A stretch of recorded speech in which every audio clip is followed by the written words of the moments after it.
नमस्ते बच्चों, कैसे हो आप सब। हम आज काफ़ी दिनों बाद मिल रहे हैं। मुझे पता है आप सबको मेरी क्लास का इंतज़ार था और सच बताऊं तो मुझे भी आप सबको पढ़ाने का इंतज़ार था। बच्चों, कभी कभी क्या होता है, पढ़ाई के बीच थोड़ी सी दूरी आ जाती है, लेकिन अब हम वापस पूरी ऊर्जा के साथ अपना नया अध्याय शुरू कर रहे हैं। आज हम पढ़ेंगे अध्याय 10। कौन सा चैप्टर है? अध्याय 10 है कार्य तथा ऊर्जा। सोचिए दोस्तों, सोचिए हम जब कोई वस्तु उठाते हैं, धक्का देते हैं या सीढ़ियाँ चढ़ते हैं तो क्यों थक जाते हैं। तो हम लोग क्यों थक जाते हैं? यह सब जुड़ा है किससे? ऊर्जा से। यह सब किससे जुड़ा है? ऊर्जा से जुड़ा है। इसी रहस्य को हम इस अध्याय में विस्तार से समझेंगे। ठीक है, तो चलिए बच्चों शुरू करते हैं हम अपना नया अध्याय कार्य तथा ऊर्जा, वर्क एंड एनर्जी। आइए हम लोग पढ़ते हैं। क्या लिखा है? पिछले कुछ अध्यायों में हम वस्तुओं के गति के वर्णन करने के तरीकों, गति का कारण तथा गुरुत्वाकर्षण के बारे में चर्चा कर चुके हैं। देखिए, जो हम पिछले अध्याय पढ़े हैं, गुरुत्वाकर्षण हुआ, गति हुआ, इनमें जितने भी हम टॉपिक पढ़े हैं, ठीक है, जितने भी टॉपिक पढ़े हैं इस चैप्टर में इनका उपयोग होगा। ठीक है, तो आगे देखते हैं। कार्य एक अन्य अवधारणा है जो हमें अनेक प्राकृतिक घटनाओं को समझने तथा उनकी व्याख्या करने में सहायता करती है। ऊर्जा तथा शक्ति का कार्य से निकट संबंध है। इस अध्याय में हम इन अवधारणाओं के बारे में अध्ययन करेंगे। देखिए, कार्य क्या है? कार्य, देखिए, कार्य करने की क्षमता, कार्य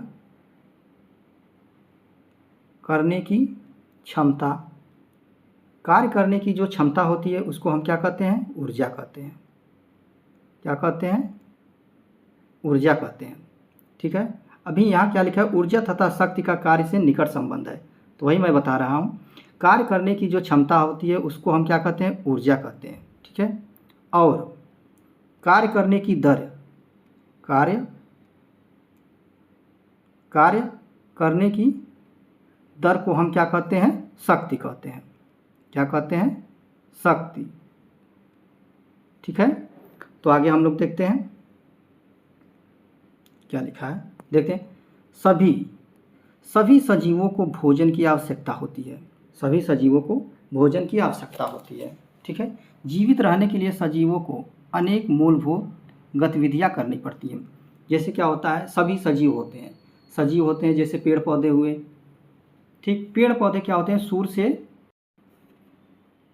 क्या लिखा है? इन गतिविधियों को, क्या लिखा है? इन गतिविधियों अर्थात क्रियाकलापों को हम जैव प्रक्रम कहते हैं।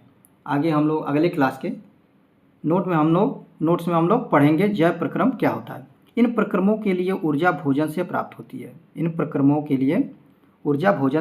है। जैसे देखिए, जैव प्रक्रम मतलब होता है जैसे कि हम मानव है या कोई जीव जंतु है, उसके अंदर जैसे डाइजेस्टिव सिस्टम, पाचन तंत्र क्रिया जो होती है, उत्सर्जन होता है, ठीक, श्वसन होता है, इन सब क्रियाओं में क्या होता है? ऊर्जा की आवश्यकता होती है।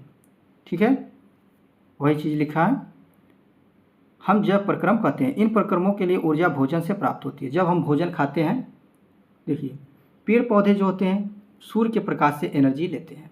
पेड़ पौधे किससे लेते हैं? सूर्य के प्रकाश से एनर्जी लेते हैं, और हम उन्हें, फल हुआ, उनका फ्रूट हुआ, ठीक, और हरी सब्जियां हुई, उनको हम लोग खाते हैं तो हमको उससे भोजन प्राप्त होता है। ठीक है, तो कुछ अन्य क्रियाकलापों में जैसे हम क्या होता है? खेलने, गाने, पढ़ने, लिखने, सोचने, कूदने, दौड़ने तथा साइकिल चलाने के लिए भी हमें ऊर्जा की आवश्यकता होती है। ठीक है, कहने का तात्पर्य ये है, देखिए, जब हम खेलेंगे अर्थात कोई कार्य करेंगे, पढ़ेंगे, लिखेंगे, कोई कार्य करेंगे। जब हम साइकिल चलाते हैं तो वो भी कार्य है। हम साइकिल धीरे धीरे चला रहे हैं, हम लोग साइकिल क्या है? धीरे धीरे चला रहे हैं, तो उसमें कम ऊर्जा है। जब हम साइकिल तेज़ चलाते हैं तो उसमें ज़्यादा ऊर्जा होती है। देखिए, वही लिखा है। अभी हम लोगों ने क्या बताया? हमने क्या बताया अभी कि कार्य करने की क्षमता ही ऊर्जा होती है। जितना हम कार्य करेंगे वही ऊर्जा क्या होगा उतना अधिक होगी। ठीक है, वही लिखा है। साइकिल चलाने के लिए भी हमें ऊर्जा की आवश्यकता होती है। कठिन क्रियाकलापों में अधिक ऊर्जा की आवश्यकता होती है। ठीक है, आगे देखते हैं।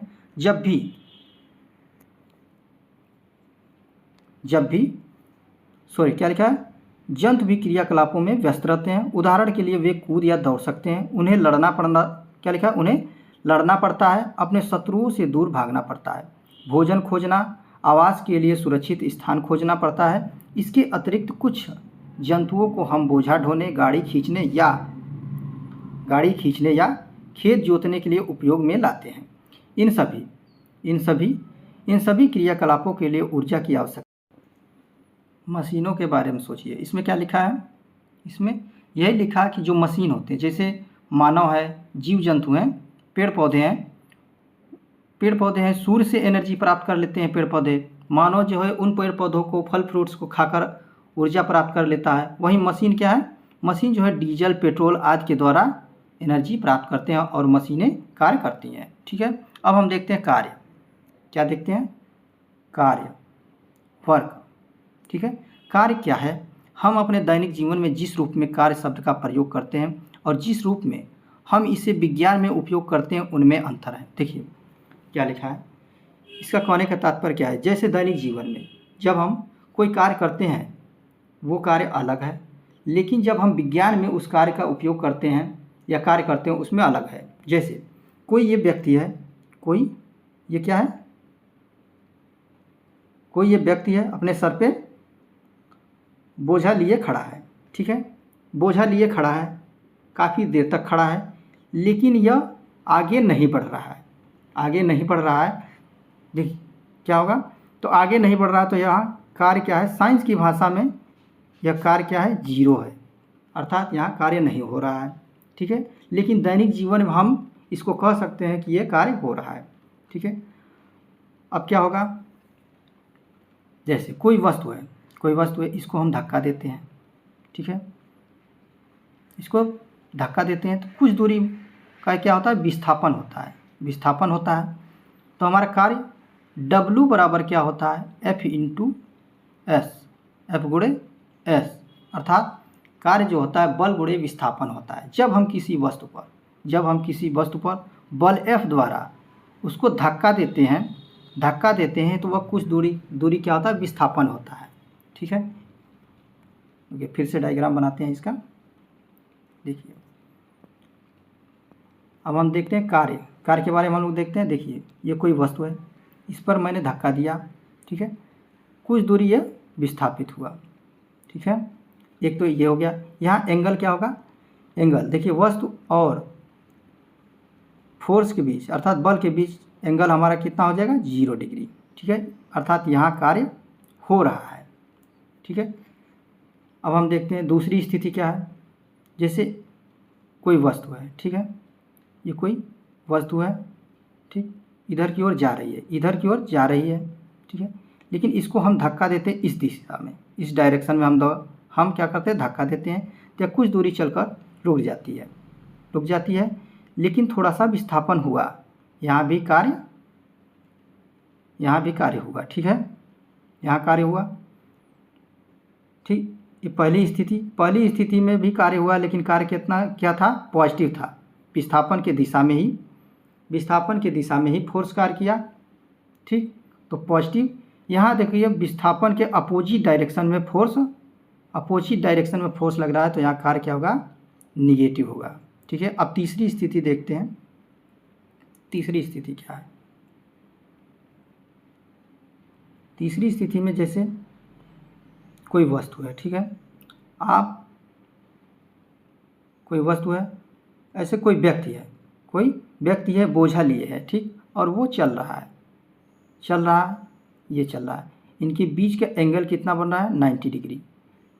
यदि एंगल 90 डिग्री बन रहा है तो यहाँ पर कार्य क्या होगा? 0 होगा। ठीक है, 3 स्थिति मैंने बताया। ठीक है, 3 स्थिति में देखिए, पहली स्थिति थी कार्य जो है वस्तु की दिशा में ही लग रहा है, तो दोनों के बीच का एंगल जो है 0 है। ठीक, एक होगा ये वस्तु है, क्या है, वस्तु है, और इधर की ओर इसके विपरीत दिशा में फोर्स लग रहा है, तो यहाँ पे एंगल 180 डिग्री है, अर्थात यहाँ भी कार्य हो रहा है। एक मैंने बताया कोई व्यक्ति ये बोझा लिए खड़ा है और ये चल रहा है, तो इनके बीच 90 डिग्री का एंगल होगा, ठीक, तो यहाँ कार्य नहीं होगा। ठीक है, अब हम आगे देखते हैं।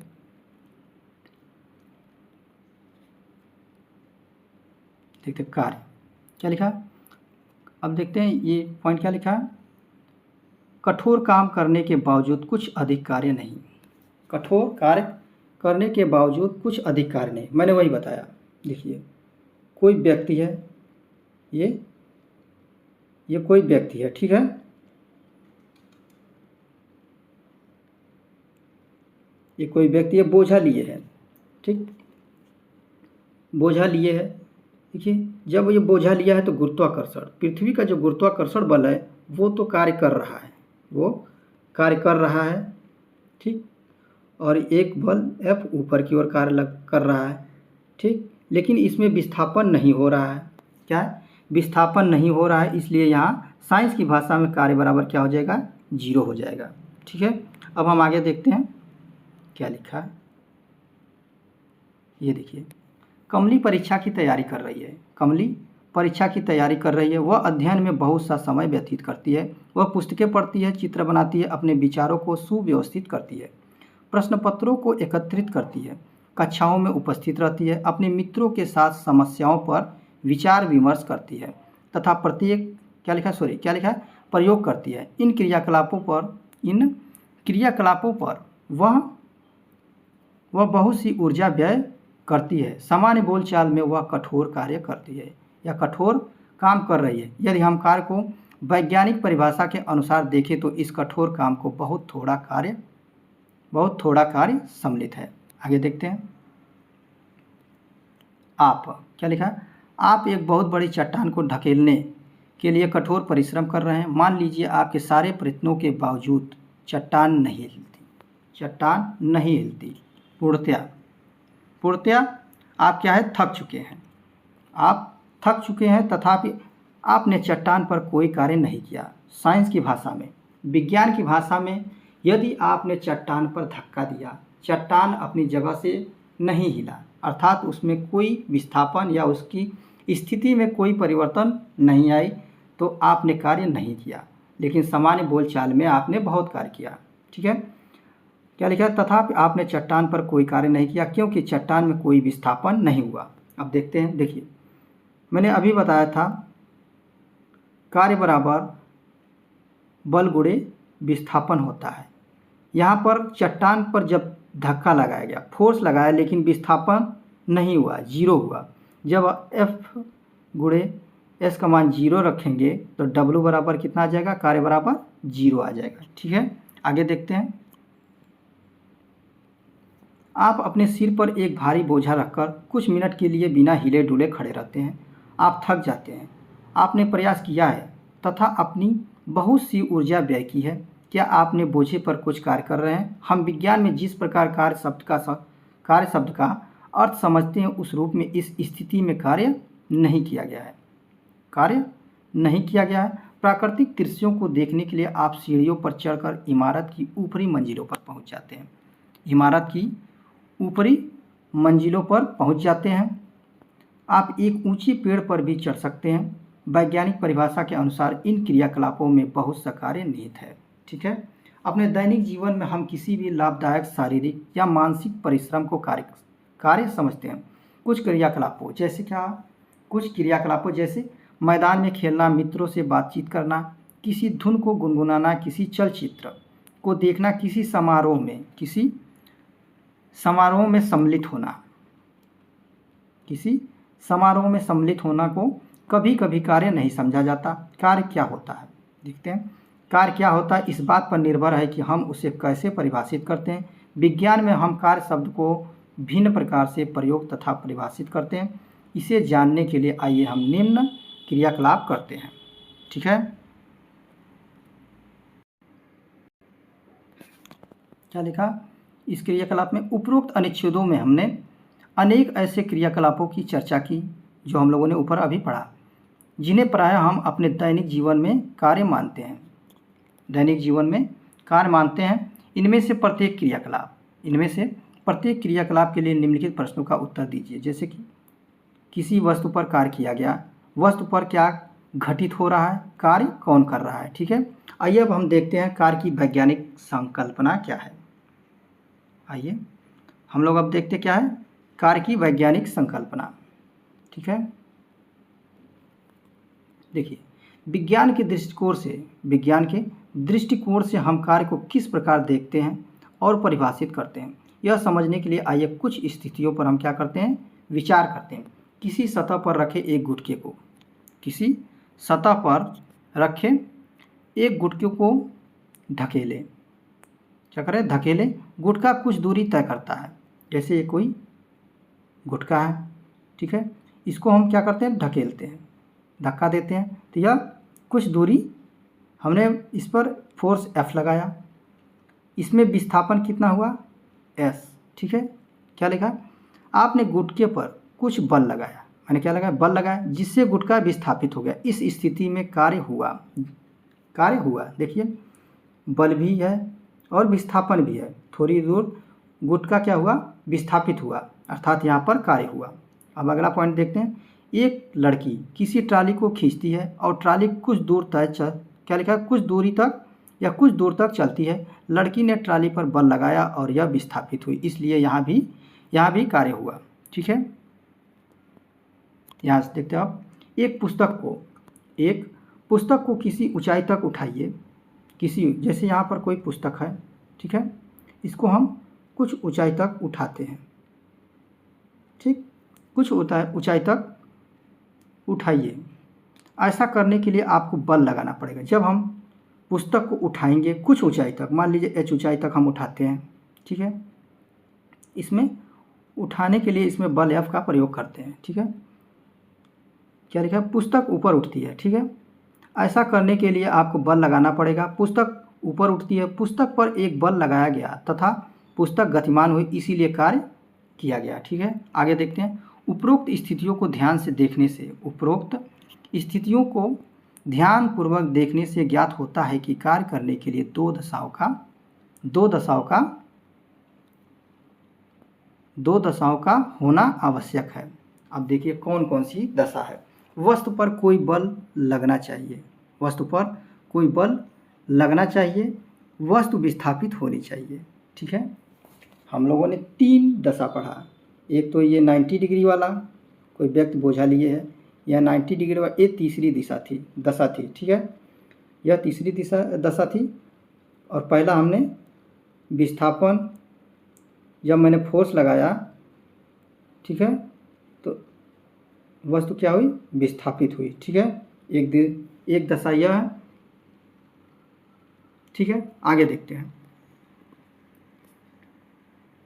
यदि हमने क्या लिखा है, यदि इनमें से कोई भी दशा पूरी नहीं होती, कार्य नहीं किया गया। विज्ञान में हम कार्य को इसी दृष्टि से देखते हैं। देखिए पॉइंट क्या लिखा है, वस्तु पर कोई बल लगना चाहिए। ठीक है, जैसे W बराबर हमारा फार्मूला क्या होता है, बल गुणे विस्थापन। ठीक है, कार्य को देखिए हम W से डिनोट करते हैं, बल को F से और विस्थापन को S से। देखिए क्या लिखा है, किसी वस्तु पर बल लगा रहे हैं हम और उसमें विस्थापन हो रहा है, तब तो कार्य हो रहा है। ठीक है, यदि हम किसी वस्तु पर बल नहीं लगा रहे हैं तो बल हमारा 0 होगा, तब भी कार्य हमारा शून्य हो जाएगा, अर्थात 0 हो जाएगा। यदि उसमें बल लगा रहे हैं और विस्थापन नहीं हो रहा है, उस स्थिति में भी कार्य बराबर हमारा क्या हो जाएगा, 0 हो जाएगा। ठीक है, अब हम आगे देखते हैं। एक बैल किसी गाड़ी को खींच रहा है, गाड़ी चलती है, गाड़ी पर एक बल लग रहा है तथा गाड़ी कुछ दूर चली। क्या आपके विचार में इस स्थिति में कार्य हुआ? तो हाँ, इस स्थिति में क्या हुआ, कार्य हुआ है। आगे देखते हैं। अब हम देखते हैं अगला टॉपिक क्या है अपना, इसमें एक नियत बल द्वारा किया गया कार्य। ठीक है, विज्ञान में कार्य को कैसे परिभाषित किया जाता है, इसे समझने के लिए पहले हम उस स्थिति पर विचार करते हैं जब बल विस्थापन की दिशा में लग रहा है। क्या लिखा है, बल जो है विस्थापन की दिशा में लग रहा है। जैसे यहाँ पर कोई वस्तु है, कोई वस्तु है इस पर हम बल लगाते हैं, इस पर बल लगाते हैं और बल की दिशा में ही विस्थापन होती है, ठीक। या इसको कहेंगे विस्थापन की दिशा में ही बल लगा रहे हैं, ठीक। या बल के द्वारा जिस दिशा में हम बल लगा रहे हैं उसी दिशा में विस्थापित हो रही है, वही लिखा है जब बल विस्थापन की दिशा में लग रहा हो। मान लीजिए किसी वस्तु पर एक नियत बल F क्या है, एक नियत बल F है, F कार्य करता है। मान लीजिए कि वस्तु बल की दिशा में s दूरी विस्थापित हुई, ठीक है। मान लीजिए कार्य बराबर क्या होता है, W क्या है, किया गया कार्य है। कार्य की परिभाषा के अनुसार किया गया कार्य बल तथा विस्थापन के गुणनफल के बराबर है, ठीक है। किया गया कार्य क्या है, किया गया कार्य बल तथा विस्थापन के गुणनफल के बराबर है, वही हम बता रहे थे अभी। अब क्या लिखा है, W बराबर क्या होता है, बल गुणे विस्थापन, ठीक है। आगे देखते हैं, यहाँ पर फार्मूला दिया गया, किया गया कार्य बराबर क्या है, बल गुणे विस्थापन, अर्थात W बराबर F गुणे S, ठीक। आगे देखते हैं क्या लिखा, अतः किसी वस्तु पर लगने वाला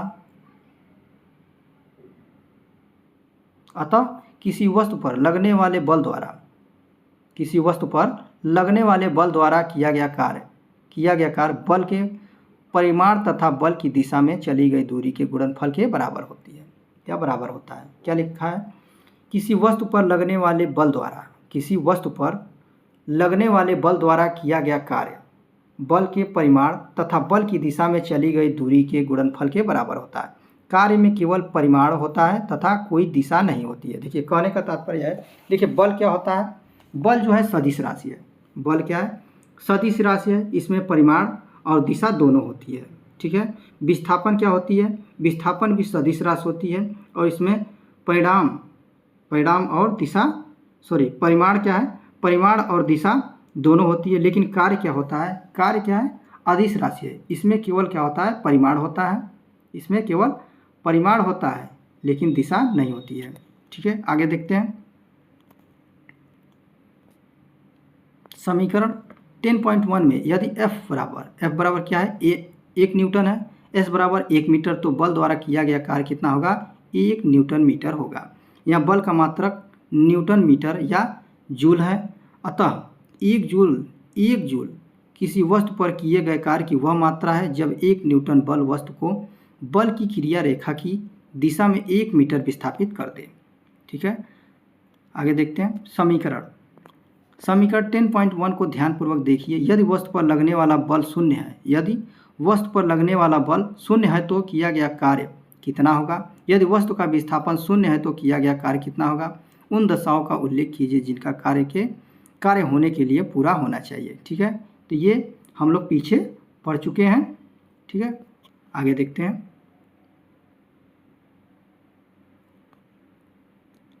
यहाँ एग्जाम्पल दिया गया है, किसी वस्तु पर 5 न्यूटन का बल लग रहा है, बल F बराबर कितना दिया है, 5 न्यूटन, ठीक है। बल की दिशा में वस्तु 2 मीटर विस्थापित हो जाती है, अर्थात विस्थापन जो है 2 मीटर है, ठीक है, 2 मीटर। यदि विस्थापन होते समय लगातार वस्तु पर बल लगता रहे तो समीकरण 10.1 के अनुसार किया गया कार्य होगा, ठीक है, किया गया कार्य होगा। तो देखते हैं, देखिए फार्मूला क्या है हमारा, W बराबर F इंटू S, ठीक है। F कितना है, 5 न्यूटन गुणे विस्थापन कितना है, 2, तो बराबर हमारा कितना हो गया, 10 न्यूटन मीटर, या इसी को हम 10 जूल कह सकते हैं, ठीक है। आगे देखते हैं,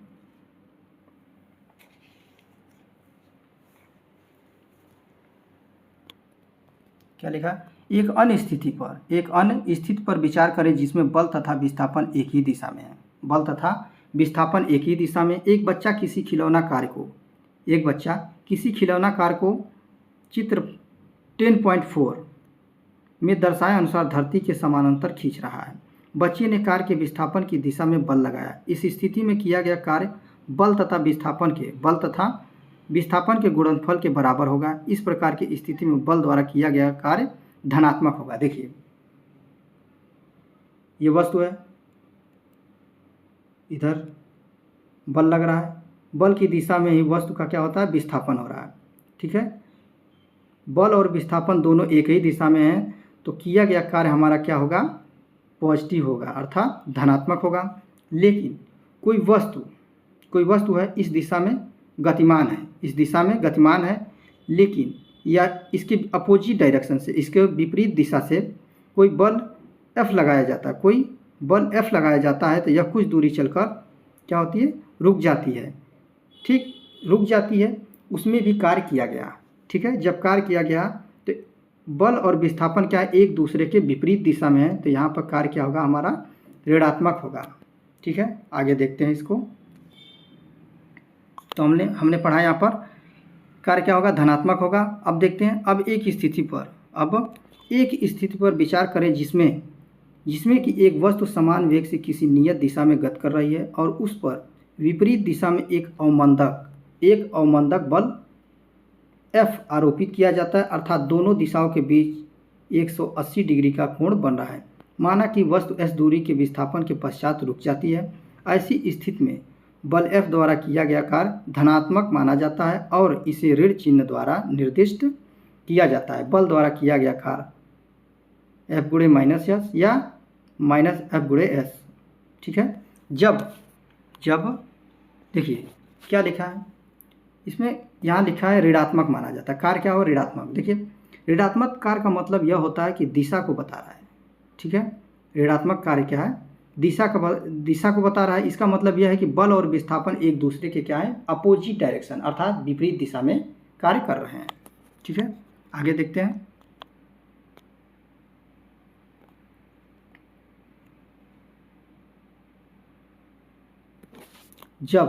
जब बल विस्थापन की दिशा के विपरीत में लगता है तो किया गया कार्य ऋणात्मक होगा। तब बल विस्थापन की दिशा में लगता है तो किया गया कार्य धनात्मक होगा। ठीक है, उपरोक्त विचार विमर्श से क्या लिखा है, उपरोक्त विचार विमर्श से यह स्पष्ट है कि किसी बल द्वारा किया गया कार्य धनात्मक अथवा ऋणात्मक दोनों में से कोई एक हो सकता है। इसे समझने के लिए आइए निम्नलिखित क्रियाकलाप करते हैं।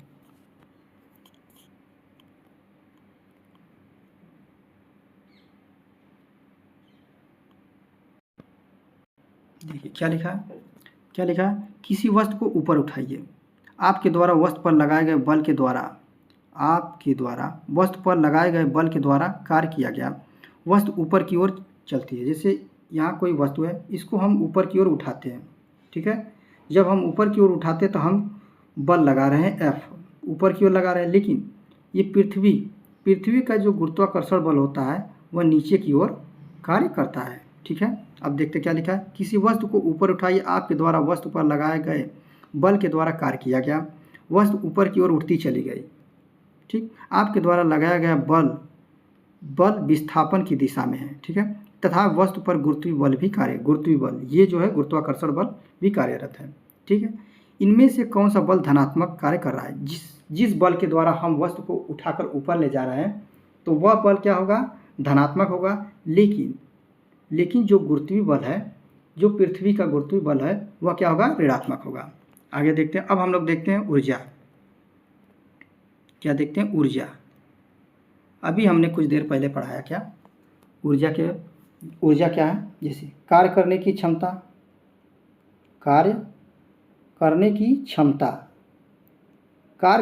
क्षमता ही हमारी क्या होती है, ऊर्जा होती है।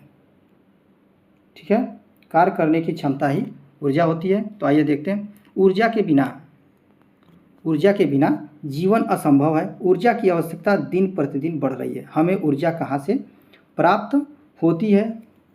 ठीक है, हमें ऊर्जा कहाँ से प्राप्त होती है, सूर्य हमारे लिए ऊर्जा का सबसे बड़ा प्राकृतिक स्रोत है। हमारे ऊर्जा के बहुत से स्रोत सूर्य से उत्पन्न होते हैं। देखिए यहाँ कहने का तात्पर्य है, क्या लिखा है, सूर्य हमारे लिए ऊर्जा का सबसे बड़ा स्रोत है। सूर्य से क्या होता है, जो सनलाइट होती है, सूर्य का जो प्रकाश होता है, जो सूर्य से ऊर्जा निकलती है, उसको हरे पौधे हुए, पेड़ पौधे हुए, ठीक, ये क्या करते हैं, ले लेते हैं और अपना जो सूर्य का ऊर्जा होता है जो उसको रासायनिक ऊर्जा में परिवर्तन कर लेते हैं। ठीक है, और उस हरे पत्ते को, उस सब्जी को जब हम लोग खाते हैं तो जीव जंतु जो खाता है चाहे हम खाते हैं तो उससे ऊर्जा हमारे अंदर आ जाती है। ठीक है, आप पढ़े होंगे ऊर्जा संरक्षण का नियम, ऊर्जा संरक्षण का नियम। देखिए ये सूर्य है, सूर्य से ऊर्जा क्या हुई, यहाँ ये पौधा है कोई, ये कोई पौधा है, ठीक, सूर्य से ऊर्जा पौधे को मिली, पौधों से ऊर्जा जीव जंतु को मिली। ठीक है, किसी जीव जंतु को मिली, अर्थात ऊर्जा यहाँ से सूर्य से ऊर्जा पौधे में गई, पौधे से ऊर्जा किसी जीव जंतु में गई। ठीक है, अर्थात ऊर्जा के क्या हो रहा है, रूपांतरण हो रहा है, एक स्थिति से दूसरे स्थिति में परिवर्तन हो रहा है, ना कि ऊर्जा यहाँ पर क्या हो रहा है, नष्ट हो रही है, और ना ही इसको बना रहे हैं। मतलब ऊर्जा का विनाश नहीं होता है, ऊर्जा एक रूप से दूसरे रूप में बनती है या कन्वर्ट हो जाती है, रूपांतरित हो जाती है, उसी को ऊर्जा संरक्षण का नियम कहते हैं। अब आगे देखते हैं क्या लिखा है। देखिए क्या लिखा, ऊर्जा जो है, ऊर्जा के बहुत से स्रोत सूर्य से उत्पन्न होते हैं। हम परमाणुओं के नाभिकों से, पृथ्वी के आंतरिक भागों से तथा ज्वार भाटों से भी ऊर्जा प्राप्त कर सकते हैं। ठीक है, अब आगे देखते हैं।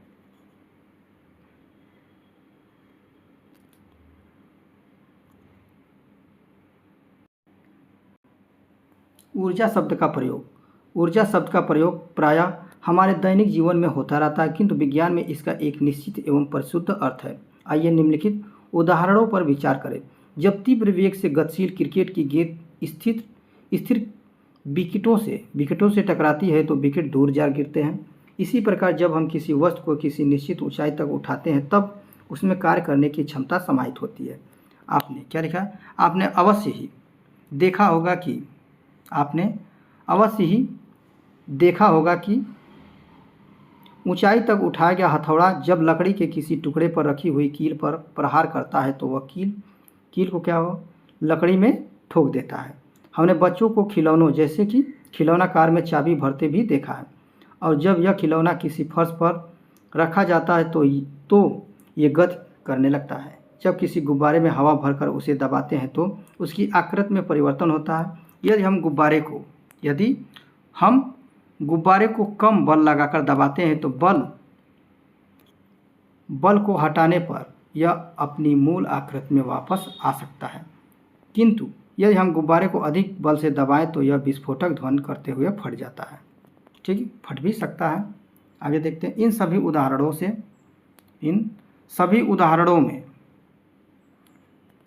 क्या लिखा है, इन सभी उदाहरणों में वस्तुएं विभिन्न प्रकार से कार्य करने की क्षमता अर्जित कर लेती हैं। यदि किसी वस्तु में कार्य करने की क्षमता है तो कहा जाता है कि इसमें ऊर्जा है।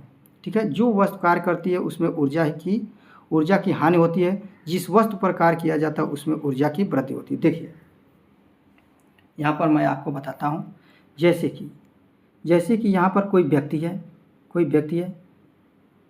ये कोई हथौड़ा है, और यहाँ पर क्या है, कील है, ये कोई कील है और ये लकड़ी का गुटका है। व्यक्ति है, व्यक्ति में क्या है, ऊर्जा है। व्यक्ति अपनी ऊर्जा से हथौड़े को उठाकर धीरे से मारेगा तो ये कील नहीं धंसेगी, अर्थात थोड़ा सा आएगा इसमें। मतलब मैंने कार्य किया इस हथौड़े पर, हमारी ऊर्जा इस हथौड़े में आई, हथौड़े से मैंने प्रहार किया, अब हम इसको मारते हैं जोर से, हथौड़ा उठाकर जोर से कील में मारते हैं। ठीक, जितना हम ऊर्जा इस हथौड़े पर लगाएंगे उतनी ही ऊर्जा इस कील पर आएगी और कील क्या होगा, गुटके में धंस जाएगी। ठीक है, अब क्या लिखा है, हम जब धीरे से मार रहे थे कील नहीं धंस रही थी, हथौड़े से हम जब धीरे से मार रहे थे तो कील नहीं धंस रही थी।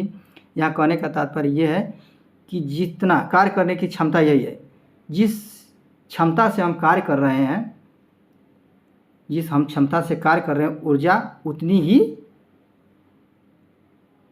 ऊर्जा का मान उतना ही अधिक हो रहा है। ठीक है, आगे देखते हैं।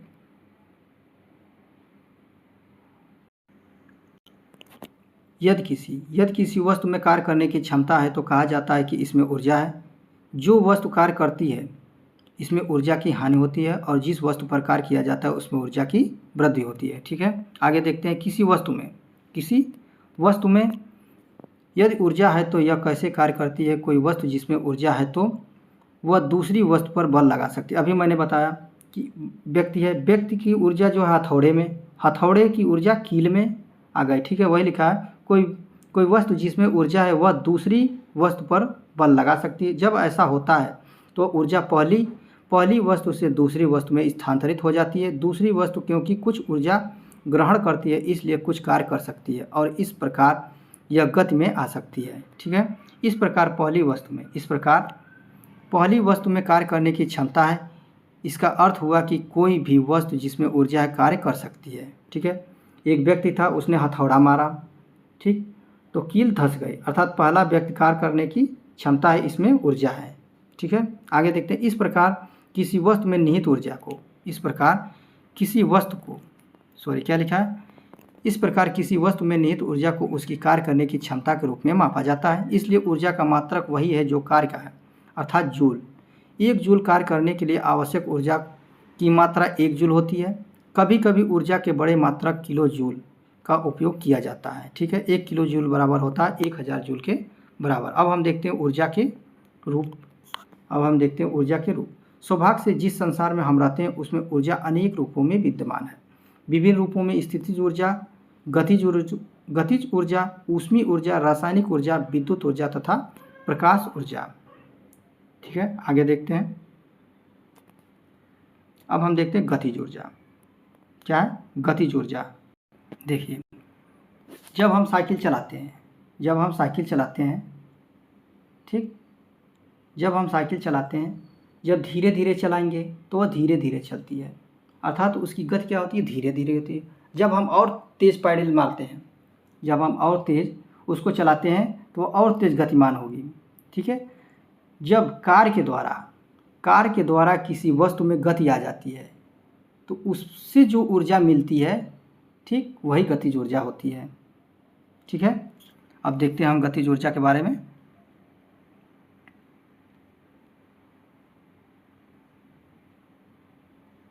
यहाँ से देखते हैं।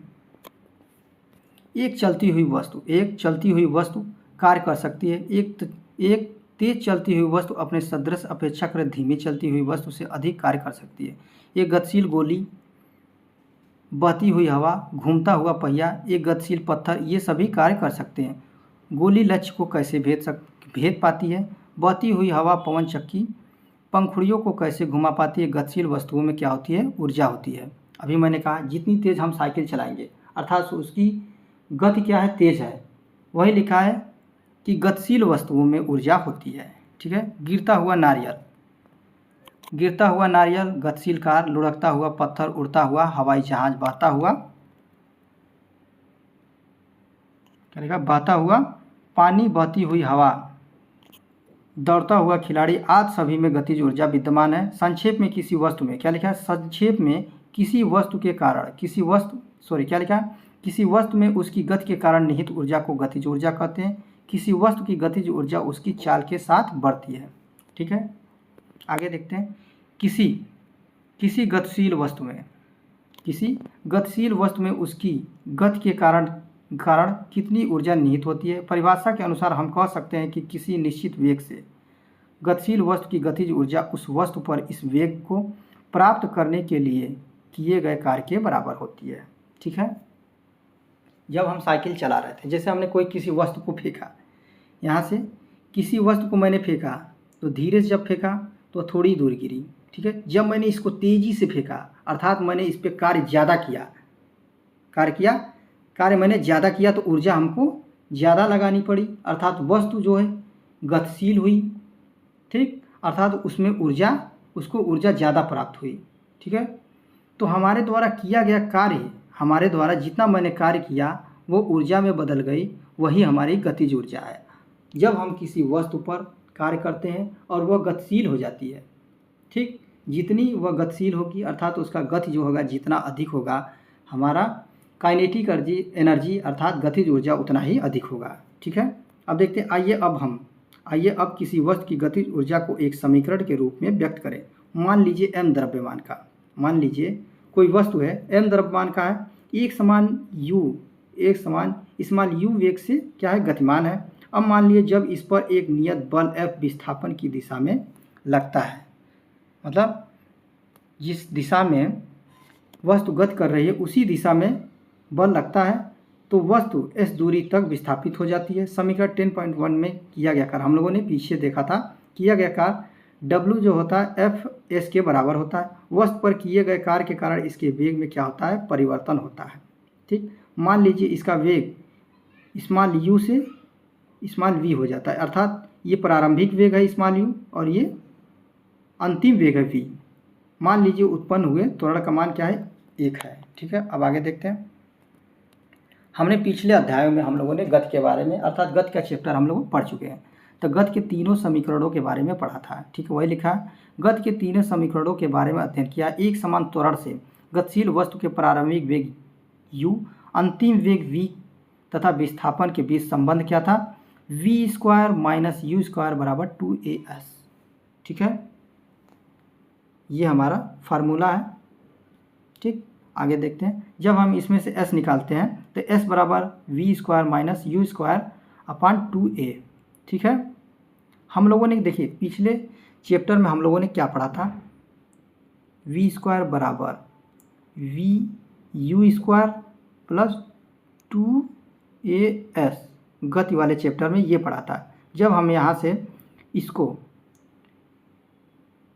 u² को इधर लाएंगे तो हमारा क्या हो जाएगा, v² - u² बराबर 2as, और s जब निकालेंगे हम इसमें से विस्थापन s, तो v² - u² अपान 2a।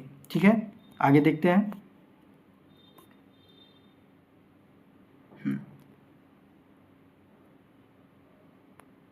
ठीक, अब F बराबर क्या होता है, m × a।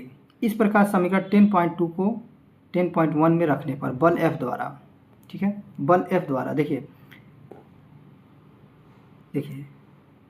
W बराबर क्या होता है, F गुणे S। ठीक, F का मान ये, S का मान क्या है, ये है, इसको मैंने रख दिया। ठीक है, यहाँ पर मैंने रख दिया S का मान।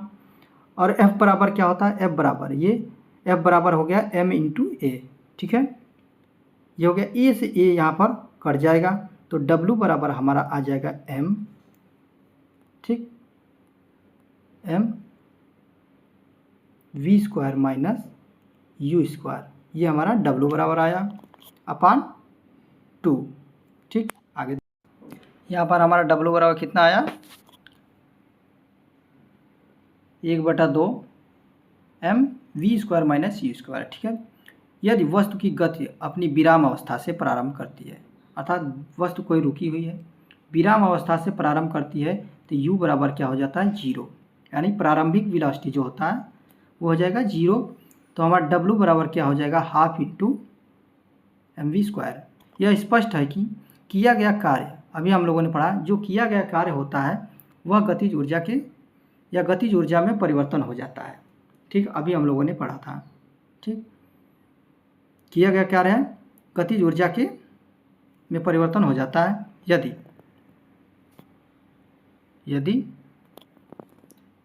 u बराबर किया गया कार्य इतना है, अर्थात u बराबर क्या है, यदि 0 है तो कार्य हमारा इतना होगा। m द्रव्यमान की एक समान वेग, m द्रव्यमान की तथा एक समान v वेग से गतिशील वस्तु की गतिज ऊर्जा का मान हमारा क्या होगा, काइनेटिक एनर्जी बराबर ½ mv²। ठीक है, आगे देखते हैं। अब हम लोग देखते हैं स्थितिज ऊर्जा। क्या देखते हैं, स्थितिज ऊर्जा के बारे में पढ़ते हैं, स्थितिज ऊर्जा। ठीक, स्थितिज ऊर्जा, स्थितिज ऊर्जा का मतलब क्या होता है, जैसे कोई वस्तु है, कोई वस्तु को, जैसे कोई वस्तु है, इसकी स्थिति में परिवर्तन, स्थिति में परिवर्तन को परिवर्तन करने में जो मैंने ऊर्जा दिया और वह वस्तु उस ऊर्जा को ले लेती है या वह ऊर्जा इस वस्तु में संचित हो जाती है, वही हमारी स्थितिज ऊर्जा कहलाती है। जैसे क्या है, कोई वस्तु क्या है, यहाँ से पृथ्वी पर है ये, ठीक, धरातल पर, इसको हम कुछ दूरी पर ले जाते हैं, यहाँ ले गए, यहाँ ले गए, यहाँ ले गए, और अंत में h ऊंचाई पर हम लेकर चले गए। कोई वस्तु यहाँ थी, इसकी स्थिति में मैंने क्या किया, परिवर्तन किया। यहाँ तक इसके स्थिति जो इसका मूल बिंदु है, यहाँ से इसको हमने यहाँ पर ले गए और यहाँ से ले जाने में अर्थात इसकी स्थिति को बदलने के लिए जो मैंने ऊर्जा खर्च किया वह इसमें अर्थात वस्तु में क्या हो गया, संचित हो गया। इसी को हम स्थितिज ऊर्जा कहते हैं। ठीक है, तो देखते हैं क्या लिखा है स्थितिज ऊर्जा।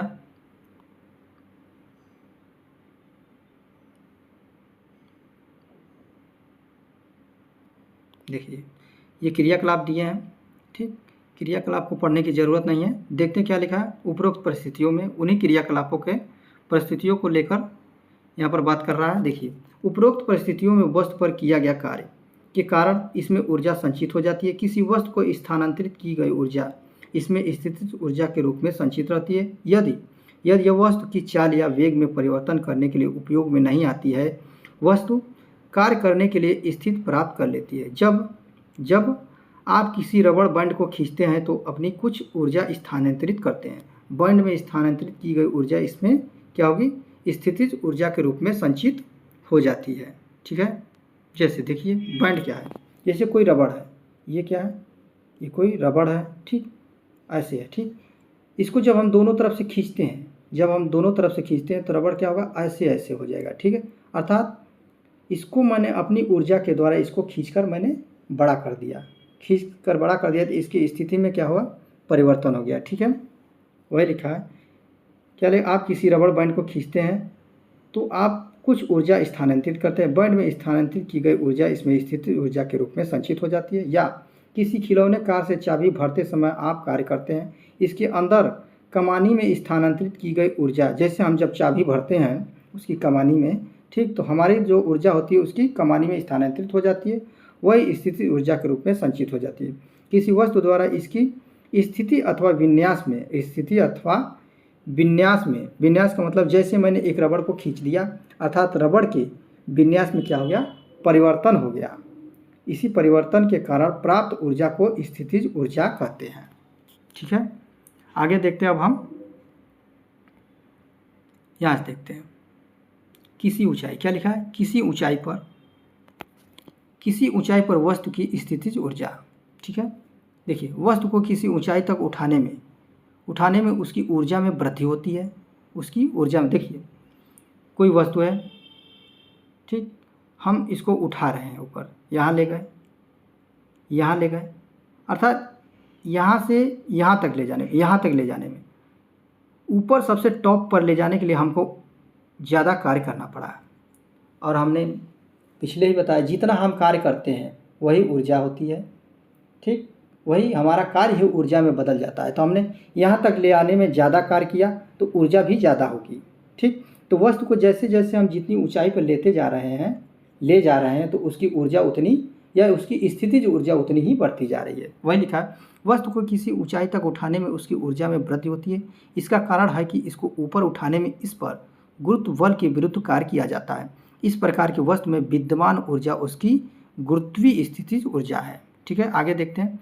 भूमि से, क्या लिखा है, भूमि से ऊपर किसी बिंदु पर किसी वस्तु की गुरुत्वीय स्थितिज ऊर्जा को वस्तु को भूमि से उस बिंदु तक उठाने में गुरुत्वीय बल के विरुद्ध किए गए कार्य द्वारा परिभाषित करते हैं। ठीक है, देखिए क्या लिखा है, किसी ऊंचाई पर किसी वस्तु के गुरुत्वीय स्थितिज ऊर्जा के व्यंजक को ज्ञात करना सरल है। ये देखिए कोई भूमि है, ठीक है, यहाँ पर ये कोई गुटका है। ठीक है, गुटका को हम h ऊंचाई पर ले गए हैं। ठीक, h ऊंचाई पर ले गए। अब देखते हैं क्या लिखा है। एक m द्रव्यमान की वस्तु के बारे में विचार कीजिए। मान लीजिए इसे धरती से h ऊंचाई, जैसे ये कोई गुटका है, ठीक, m द्रव्यमान का है। कितने द्रव्यमान का है, m द्रव्यमान का है। इसको हम धरती से h ऊंचाई तक ले गए हैं। ठीक है, h ऊंचाई तक उठाया जाता। ऐसा करने के लिए एक बल की आवश्यकता होती है। अर्थात गुटके को जब हम h ऊंचाई तक ले जाते हैं तो हम एक बल द्वारा ले जाते हैं ऊपर। ठीक है, बल की आवश्यकता होती है। वस्तु को उठाने के लिए आवश्यक न्यूनतम बल वस्तु के भार के बराबर अर्थात वस्तु का जो भार होता है, भार जो होता है mg होता है, भार बल के बराबर होता है। ठीक है, वही लिखा है भार के बराबर अर्थात mg है। वस्तु में इस पर किए गए कार्य के बराबर ऊर्जा उपार्जित होगी। ठीक, उपार्जित होगी। देखिए भार क्या है, भार वह बल है जिसके द्वारा पृथ्वी किसी वस्तु को अपनी ओर खींचती है। ठीक है, भार क्या है, हम गुरुत्वाकर्षण वाले चैप्टर में ये पढ़ चुके हैं। वह बल है जिसके द्वारा पृथ्वी किसी वस्तु को अपनी ओर खींचती है। ठीक है, आगे देखते हैं। मान लीजिए किसी वस्तु पर गुरुत्वीय बल के विरुद्ध किया गया कार्य W है, तब किया गया कार्य क्या होगा, बल गुणे विस्थापन, बल गुणे विस्थापन। देखिए मैंने अभी बताया एक गुटका है, इसको h ऊंचाई पर हम ले गए। ठीक, F बल लगाकर भार के बराबर mg। ठीक, तो किया गया कार्य क्या होगा, बल गुणे विस्थापन। विस्थापन हमारा कितना होगा h, और किया गया कार्य जो बल है, बल कितना है mg है। ठीक, बराबर गुणे h ऊंचाई तक। ठीक है, तो किया गया कार्य हमारा क्या हो गया mgh। ठीक है, और हमने क्या बताया कि जो हम कार्य करते हैं, जो हमारे द्वारा किया गया कार्य होता है, वही जो होता है ऊर्जा के बराबर हो जाए, बराबर होता है। तो हमारी स्थितिज ऊर्जा क्या हो जाएगी, हमारी स्थितिज ऊर्जा ही E बराबर mgh। ठीक है, ऊर्जा बराबर स्थितिज ऊर्जा बराबर mgh हो जाएगा। क्योंकि अब देखते क्या लिखा है, क्योंकि वस्तु पर किया गया कार्य mgh के बराबर है, इसलिए वस्तु को mgh इकाई के बराबर ऊर्जा उपार्जित होगी। यह वस्तु की स्थितिज ऊर्जा होगी। ठीक, आगे देखते हैं।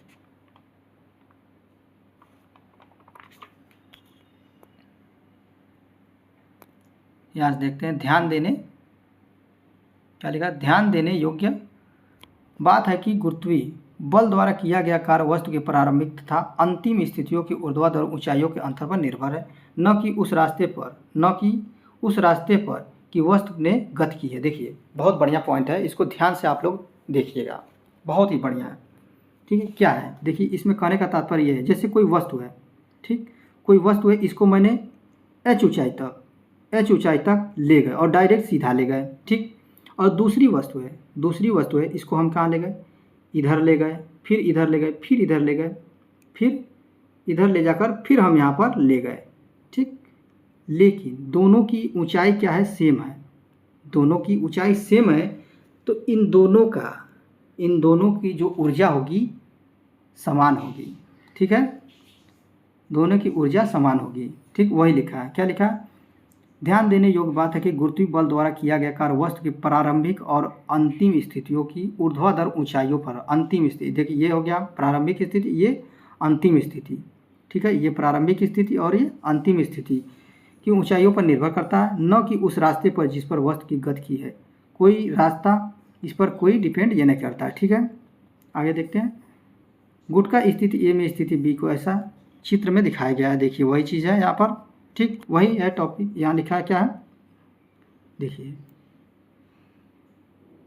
दोनों का पथ जो है अलग अलग है, लेकिन ऊंचाई समान है, और इसमें ऊर्जा भी क्या होगी, समान होगी। ठीक, आगे देखते हैं।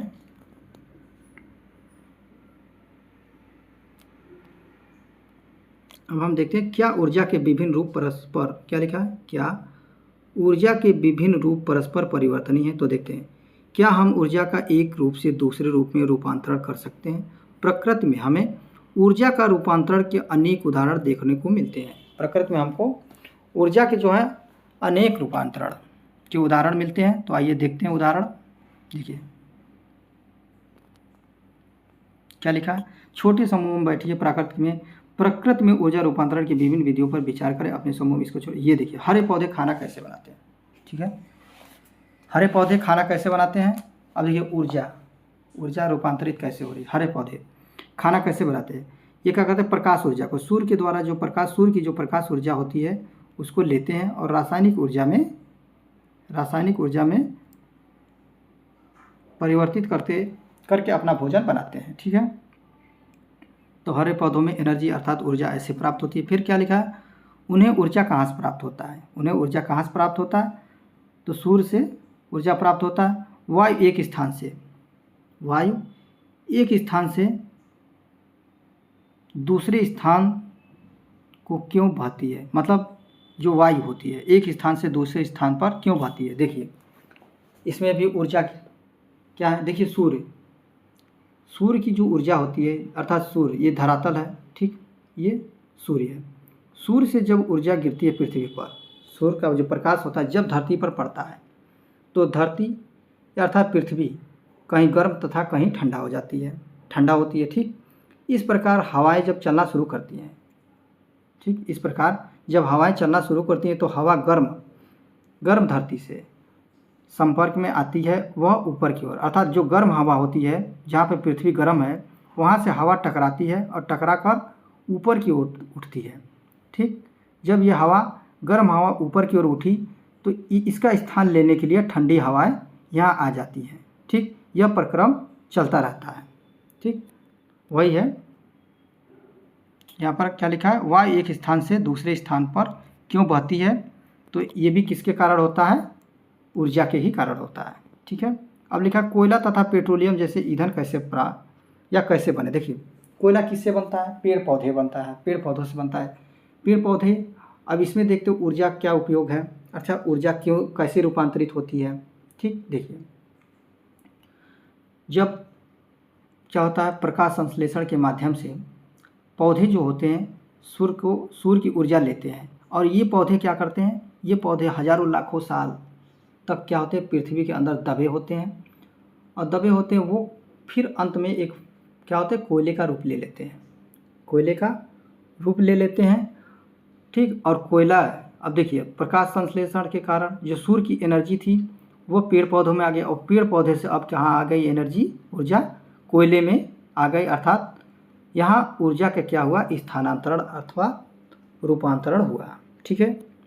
अब देखते हैं इसमें क्या लिखा है, पेट्रोलियम जैसे समुद्र में क्या होते हैं, बहुत अधिक या बहुत से जीव जंतु होते हैं जिनको सूर्य के द्वारा ऊर्जा प्राप्त होती है और वो क्या होते हैं, मर जाते हैं, दब जाते हैं और लाखों सालों बाद पेट्रोलियम का निर्माण करते हैं, उनसे ईंधन प्राप्त होता है, ठीक है। आगे देखते हैं किस प्रकार के ऊर्जा का रूपांतरण जल चक्र को बनाए रखते हैं। अब देखिए इसमें क्या होता है, जल चक्र, जैसे समुद्र जल है, कोई जल है, ठीक है, जल गर्म होकर क्या होती है, ऊपर उठती है। जल क्या है, सूर्य के द्वारा जो ऊर्जा होती है उससे क्या होती है, गर्म होकर ऊपर की ओर उठती है और वाष्प के रूप में ऊपर उठती है और संघनन होकर फिर वर्षा के रूप में यहाँ धरती पर आ गिरती है।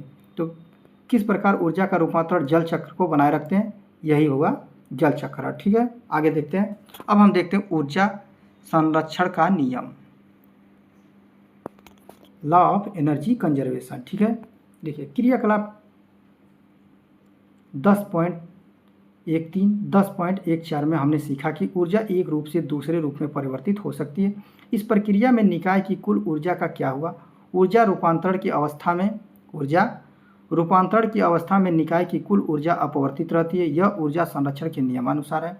इस नियम के अनुसार ऊर्जा केवल एक रूप से दूसरे रूप में रूपांतरित हो सकती है, न तो इसकी व्युत्पत्ति की जा सकती है और न ही विनाश। रूपांतरण के पहले क्या लिखा है, रूपांतरण के पहले व रूपांतरण के पश्चात कुल ऊर्जा सदैव अचर रहती है। ऊर्जा संरक्षण का नियम प्रत्येक स्थिति तथा सभी प्रकार के रूपांतरणों में क्या मान्य है। देखिए कहने का मतलब ऊर्जा का जो रूपांतरण होता है, ठीक, यहाँ से यहाँ, यहाँ से यहाँ, यहाँ से यहाँ, ऊर्जा इसमें मतलब ऊर्जा का विनाश नहीं रहता है, विनाश नहीं होता है और ना ही ऊर्जा नष्ट होती है, ठीक है, और ना ही इससे अधिक बनती है।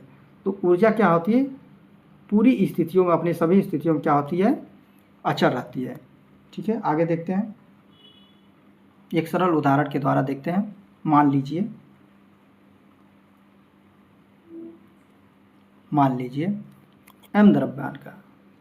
m द्रव्यमान की एक वस्तु h ऊंचाई से स्वतंत्रता पूर्वक गिराई जाती है। प्रारंभ में स्थितिज ऊर्जा mgh है तथा गतिज ऊर्जा शून्य। गतिज ऊर्जा शून्य क्यों है, ठीक, यह शून्य है क्योंकि इसका प्रारंभिक वेग शून्य है, ठीक। देखिए फिर से देखते क्या लिखा है, m द्रव्यमान की एक वस्तु h ऊंचाई से स्वतंत्रता पूर्वक गिराई जाती है। प्रारंभ में स्थितिज ऊर्जा mgh है तथा गतिज ऊर्जा शून्य। देखिए ये है, ये पृथ्वी है, यहाँ कोई वस्तु है, ठीक, h ऊंचाई पर। जब h ऊंचाई पर है तो स्थितिज ऊर्जा हो जाएगा mgh, ठीक। देन और यहाँ पर वस्तु क्या है, अभी विराम अवस्था में। जब विराम अवस्था में है तो इनिशियल वेलोसिटी इसकी कितनी हो जाएगी, 0 हो जाएगी। जब वेलोसिटी 0 है तो हमारा काइनेटिक एनर्जी अर्थात गतिज ऊर्जा क्या हो जाएगी, 0 हो जाएगी। तो यहाँ पर mgh स्थितिज ऊर्जा तो है लेकिन गतिज ऊर्जा क्या है, शून्य है। वही लिखा है गतिज ऊर्जा शून्य है। गतिज ऊर्जा शून्य क्यों है, यह शून्य है क्योंकि इसका प्रारंभिक वेग शून्य है। इस प्रकार वस्तु की कुल ऊर्जा mgh है। यहाँ पर वस्तु की कुल ऊर्जा कितनी है, mgh है। जब यह वस्तु गिरती है अर्थात अब नीचे की ओर गिर रही है, गिरती है तो इसकी स्थितिज ऊर्जा गतिज ऊर्जा में परिवर्तित हो जाती है। अर्थात यही ऊर्जा जो स्थितिज ऊर्जा गतिज ऊर्जा में परिवर्तित हो जाती है। देखिए जब ऊपर से नीचे आएगी तो h बराबर कितना हो जाएगा, 0। लेकिन ऊपर से नीचे आने पर वस्तु में क्या होगी, गति होगी। तो गति होगी तो वह गतिमान होगा, ठीक। तो वेलोसिटी हमारी होगी कुछ, ठीक। जब वेलोसिटी होगी तो काइनेटिक एनर्जी हमारा हो जाएगा 1/2 mv², ठीक। यहाँ पर स्थितिज ऊर्जा 0 हो जाएगी लेकिन काइनेटिक एनर्जी हमारी ½ mv² हो जाएगी। अर्थात कहने का तात्पर्य है ऊपर जो है जो स्थितिज ऊर्जा है यहाँ नीचे आने पर वही गतिज ऊर्जा में परिवर्तित हो गई, ठीक। अब देखते हैं क्या लिखा है, गतिज ऊर्जा में परिवर्तित होगी। यदि किसी दिए हुए क्षण वस्तु का वेग v है तो गतिज ऊर्जा ½ mv² होगी। वस्तु जैसे जैसे नीचे गिरती है इसकी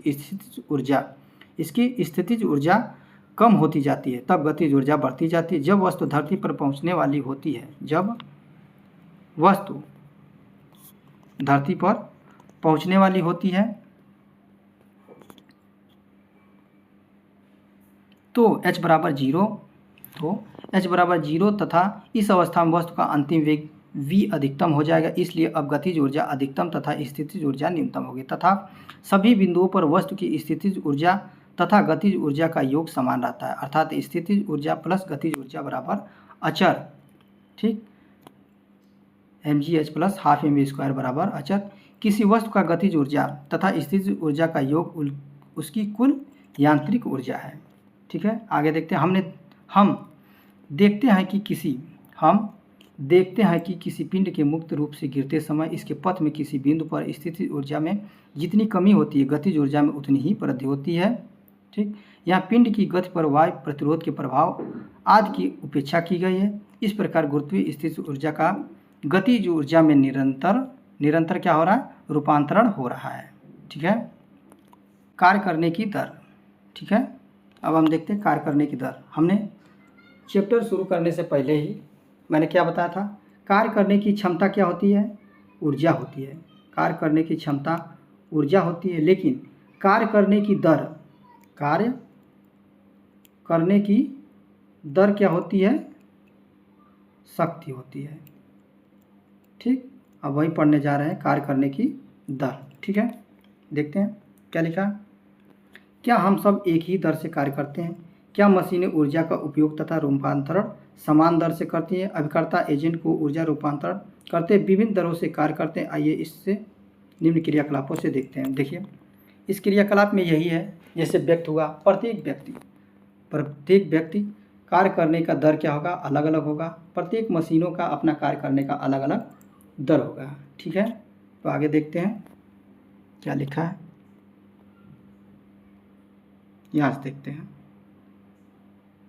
एक शक्तिशाली व्यक्ति, क्या लिखा है, एक शक्तिशाली व्यक्ति किसी दिए हुए कार्य को, क्या लिखा, एक शक्तिशाली व्यक्ति किसी दिए हुए कार्य को अपेक्षाकृत कम समय में पूरा कर सकता है। अधिक शक्तिशाली वाहन कम शक्तिशाली वाहन की अपेक्षा हमें किसी यात्रा को कम समय में पूरी करा सकता है। हम मोटर बाइक तथा मोटर कार जैसी मशीनों की शक्ति के बारे में बात करते हैं। इन वाहनों के वर्गीकरण का आधार यह है कि ये कितनी तेजी से ऊर्जा परिवर्तन या कार्य करते हैं। शक्ति किए गए कार्य की गति को मापती है, अर्थात कार्य कितनी शीघ्रता या देर से किया गया। शक्ति की परिभाषा इस प्रकार है। अब देखते हैं, कार्य करने की दर या ऊर्जा रूपांतरण की दर को शक्ति कहते हैं। कार्य करने की दर या ऊर्जा रूपांतरण की दर को शक्ति कहते हैं। यदि कोई अभिकर्ता अर्थात एजेंट टी समय में डब्लू कार्य करता है तो शक्ति बराबर कार्य बटे समय। ठीक है, अर्थात कहने का तात्पर्य क्या है, प्रति एकांक समय में किए गए कार्य को क्या कहते हैं, शक्ति कहते हैं। प्रति एकांक समय में किए गए कार्य को शक्ति कहते हैं। ठीक है, आगे देखते हैं। शक्ति का मात्रक या तो हम जूल बटे सेकेंड लिखते हैं। देखिए, कार्य का मात्रक क्या होता है, जूल होता है। ठीक, समय का मात्रक होता है सेकेंड। ठीक, शक्ति का मात्रक वाट है तथा इसका प्रतीक डब्लू है। यह मात्रक जेम्स वाट के सम्मान में रखा गया था। 1 वाट इस शक्ति का मात्रक यहाँ पर पी है, डब्लू नहीं है, डब्लू कार्य है। ठीक है, यहाँ पर ये गलत लिखा है। ठीक, आगे देखते हैं। 1 वाट उस अभिकर्ता की शक्ति है जो 1 सेकेंड में 1 जूल कार्य करता है। हम यह भी कह सकते हैं कि यदि ऊर्जा के उपयोग की दर 1 जूल पर सेकेंड हो तो शक्ति 1 वाट होगी। ठीक है, आगे देखते हैं क्या लिखा है। देखिए, 1 वाट बराबर 1 जूल पर सेकेंड या 1 वाट बराबर 1 जूल सेकेंड। देखिए, वाट को डब्लू लिखा गया है, शक्ति को हम पी से डिनोट कर रहे हैं यहाँ पर, और वाट को कैपिटल डब्लू से। ठीक है, ठीक, हम ऊर्जा स्थानांतरण की उच्च दरों को किलोवाट में व्यक्त कर। 1 किलोवाट बराबर 100 वाट, 1 किलोवाट बराबर 1 किलोवाट बराबर 1000 वाट, 1 किलोवाट बराबर 1000 वाट या 1000 जूल प्रति सेकेंड। किसी अभिकर्ता की, क्या लिखा, किसी अभिकर्ता की शक्ति समय के साथ बदल सकती है। इसका अर्थ है कि अभिकर्ता विभिन्न समय अंतरालों में विभिन्न दरों से कार्य कर सकता है। इसलिए औसत शक्ति की अवधारणा लाभप्रद है। औसत शक्ति को हम कुल उपयोग की गई ऊर्जा को कुल लिए गए समय से विभाजित कर प्राप्त कर सकते हैं। ठीक है, आगे देखते हैं।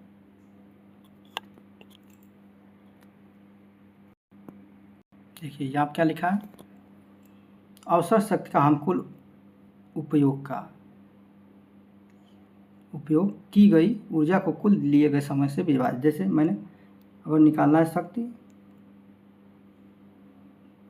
W/T, ये क्या कर देंगे, डिवाइड कर देंगे हम। ठीक, तो हमें शक्ति क्या होगा, प्राप्त हो जाएगी। ठीक है, तो दोस्तों बच्चों, आज जो है लेक्चर में हमने कार्य तथा ऊर्जा के महत्वपूर्ण बिंदुओं को समझा। ठीक है, आप इसे अपनी क्या लिखा है, आप इसे अपनी कॉपी में लिखकर दोहराइए और अपने आसपास के उदाहरणों को इसको जोड़ने की क्या करें, कोशिश करें। ठीक है, तो मिलते हैं हम लोग अपने अगले चैप्टर में, ध्वनि में। ठीक है, धन्यवाद।